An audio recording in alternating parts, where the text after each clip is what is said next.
I never thought my life would come to this quiet. The kind of quiet that doesn't feel peaceful, but hollow. Like something important has been ripped away and the world hasn't noticed yet. I'm 70 years old now, and I live in a small white house at the edge of Willow Creek, a town so small you can hear the train whistle 5 miles away. The mornings here are gentle, but they carry a certain loneliness. The birds still sing, but sometimes I wonder if they sing for me anymore. My name is Margaret Turner, and this is the story of how my own daughter, my Emily, took everything I had saved in a lifetime, and how I lost not just my money, but a part of myself I'll never get back. I was born in this same town. My father was a carpenter, my mother a school teacher.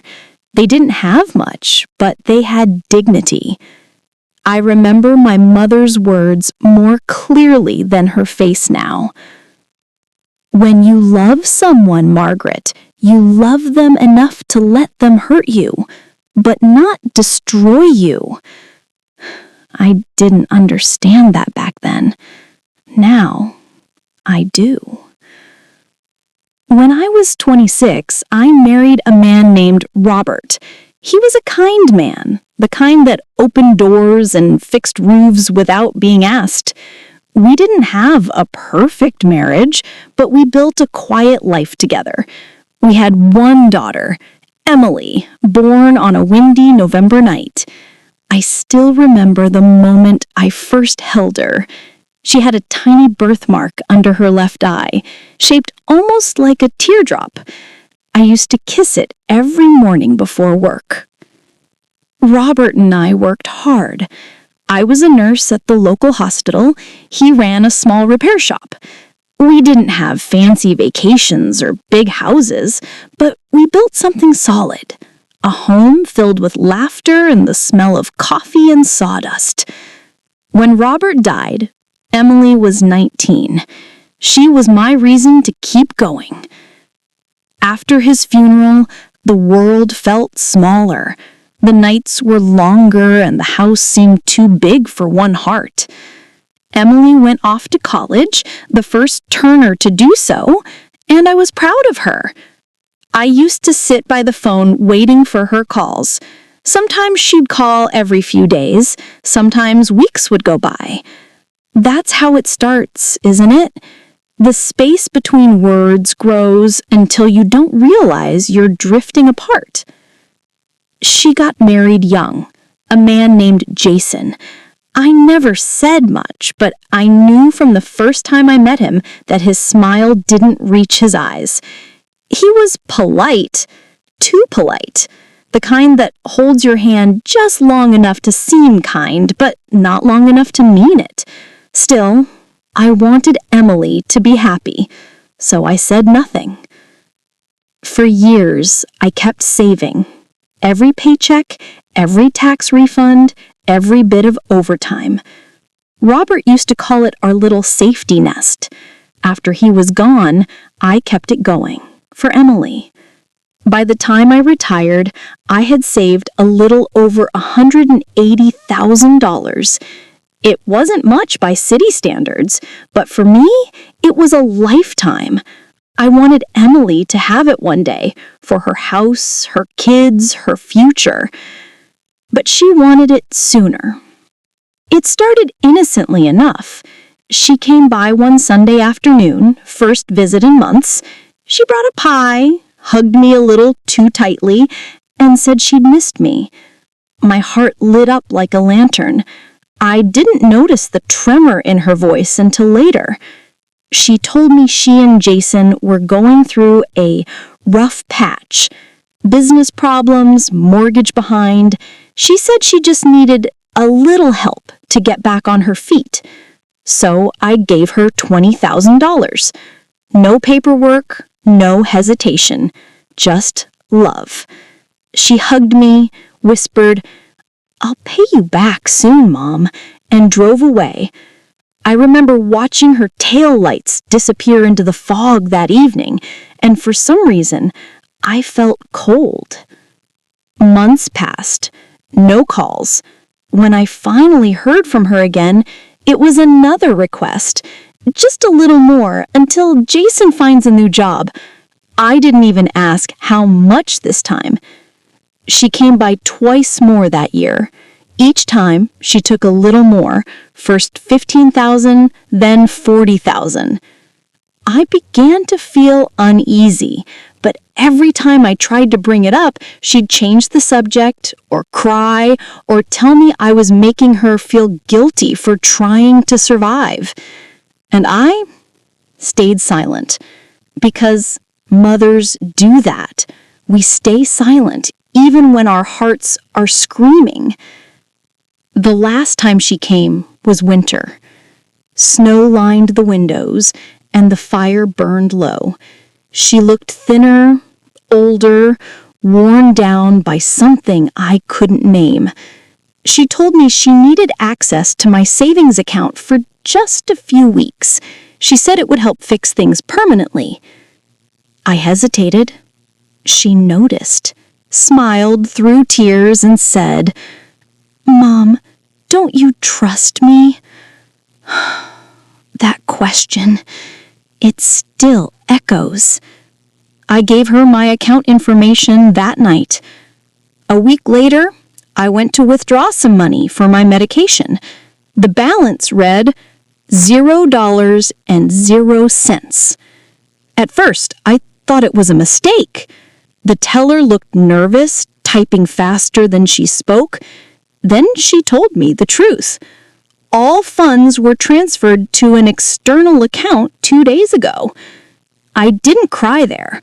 I walked out of the bank like a ghost, went home, sat in my chair by the window, and stared outside until the sun disappeared. It wasn't just money. It was 40 years of work, trust, and belief gone. I called her. No answer. I wrote her a letter. No reply. Then I drove 2 hours to her house. When she opened the door, she looked startled, not guilty, not afraid, just annoyed. She told me it was complicated, that I wouldn't understand. When I asked her to explain, she said, "You've had your life, Mom. Let me have mine."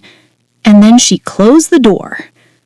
I stood there on her porch for a long time, listening to the sound of the wind moving through dry leaves. My hands shook, but my eyes stayed dry. That was the day I lost everything. Weeks passed. I stopped eating properly. I couldn't sleep. Friends noticed the change. "You look tired, Margaret." I'd smile and say, "Just old age." But inside, I was breaking. It wasn't the betrayal itself that hurt most. It was the silence that followed, the way she cut me out completely, as if love was something disposable. One morning, I walked to the park, the one Robert and I used to visit every Sunday. I sat on the same bench facing the frozen pond. A young mother was there with her child, laughing as they fed ducks. The sound of that laughter made something inside me ache. That's when I realized something. I had spent my whole life loving people who didn't know how to love back. Not because they were evil, but because they were lost. And I couldn't let their loss define the rest of my life. So I made a decision.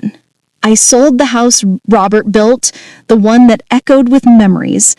I bought a small trailer near the lake, quiet and simple. I started volunteering at the nursing home that I used to work at. The old faces there gave me something money never could. Peace. Every month, I sent Emily a letter. I didn't accuse her. I didn't beg. I just told her I loved her and hoped she was doing well. None of them came back. None were answered. But that's okay, because sometimes forgiveness isn't for the other person, it's for your own soul. And so I started living again. I planted flowers outside my trailer, daisies and tulips, the kind Emily used to pick as a child. Every morning, I sit by the window, drink my coffee, and watch the sunrise reflect off the lake. There are moments I still think of her.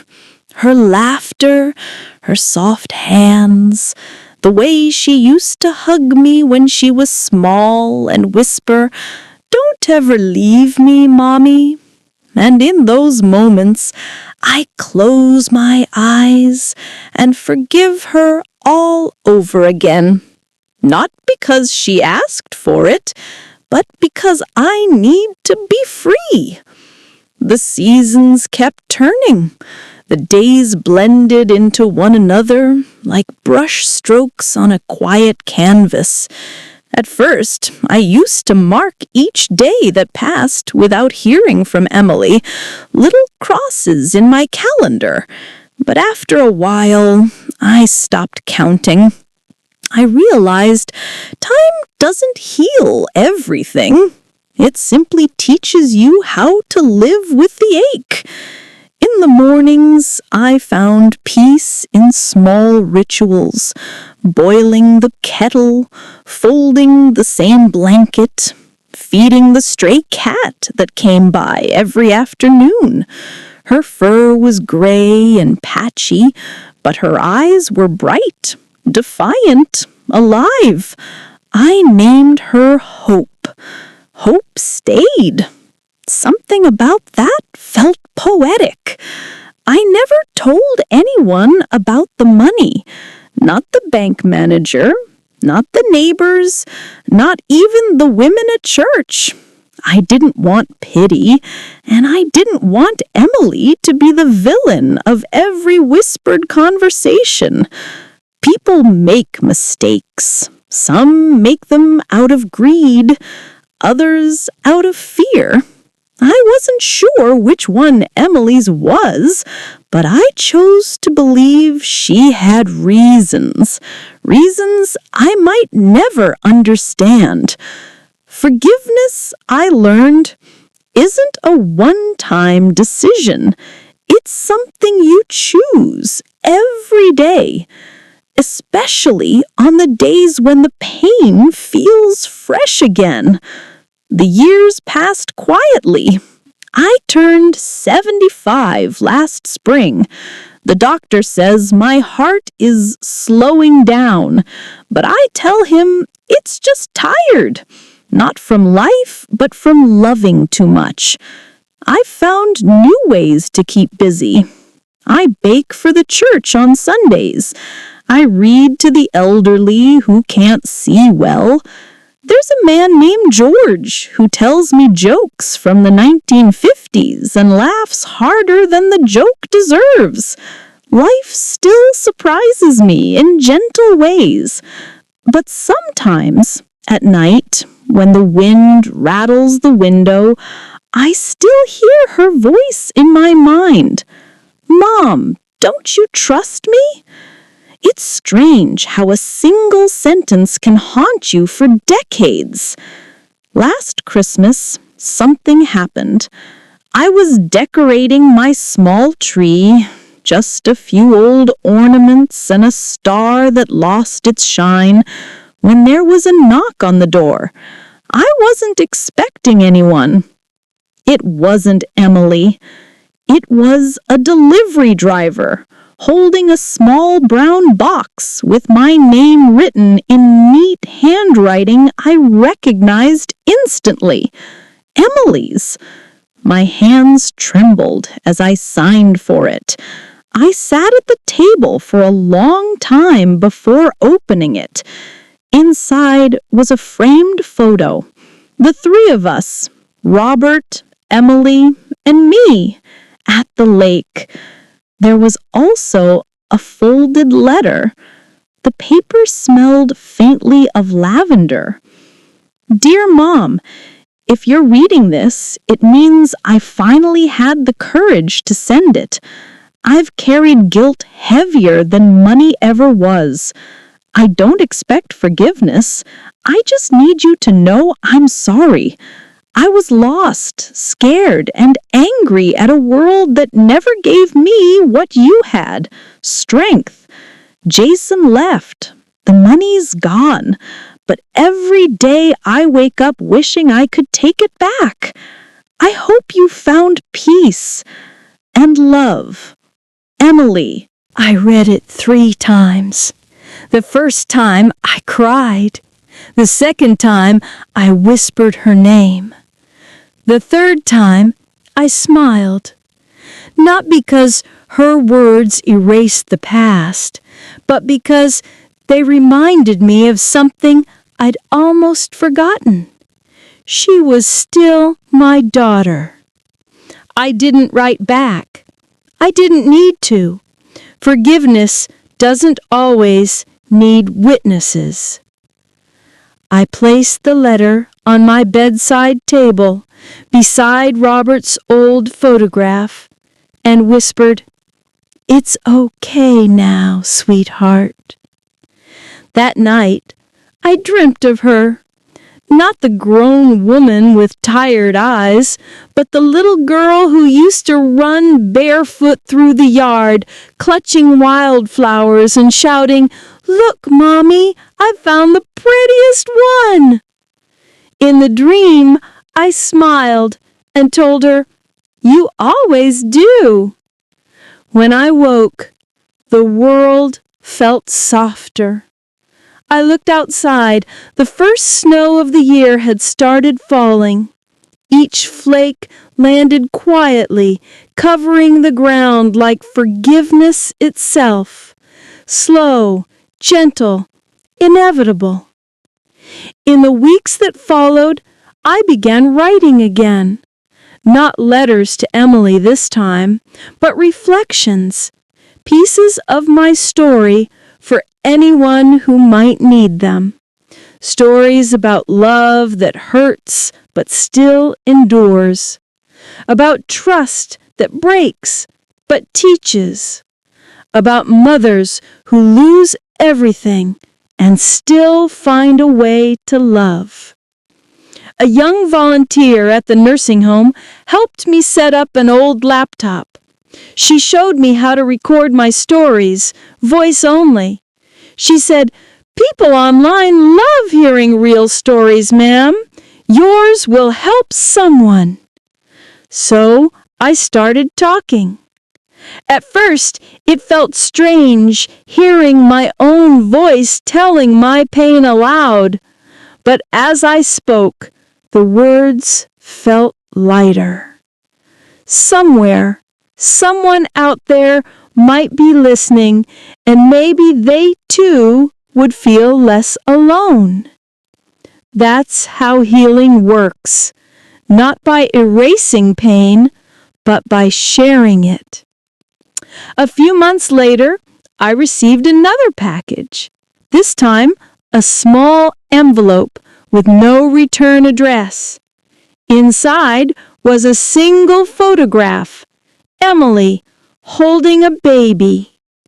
On the back, written in small cursive, were the words, "This is Grace. I'm trying to be the mother you were." Tears came easily this time, but they weren't heavy.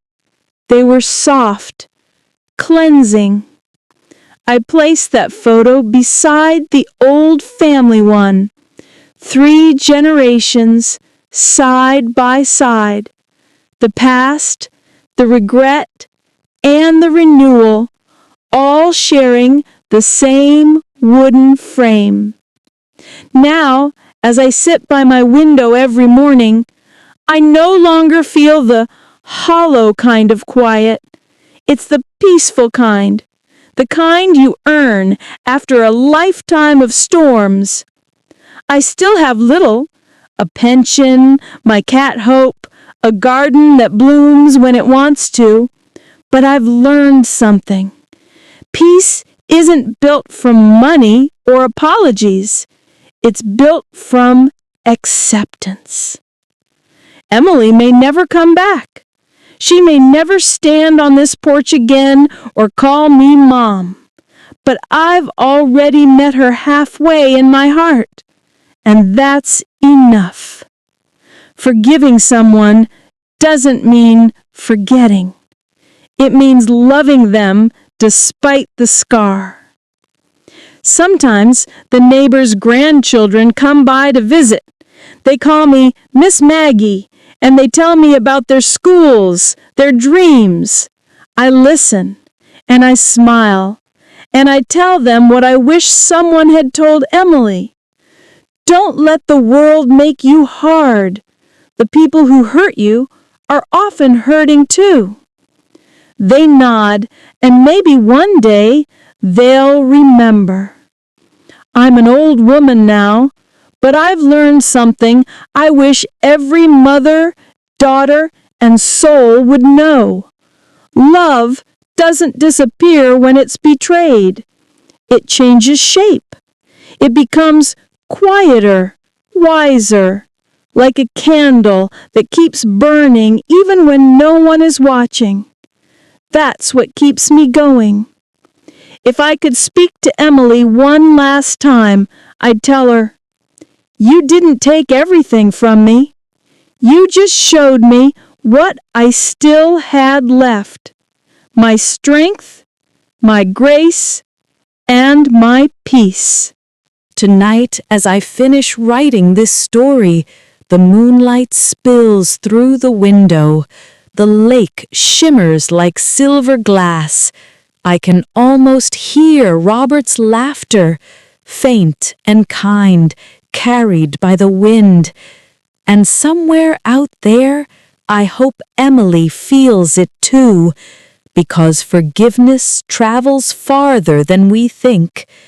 If you felt this story, if it touched something deep inside you, please take a moment to like, comment, and subscribe for more true emotional life stories. Remember, forgiveness isn't weakness. It's the quiet strength that lets us live again.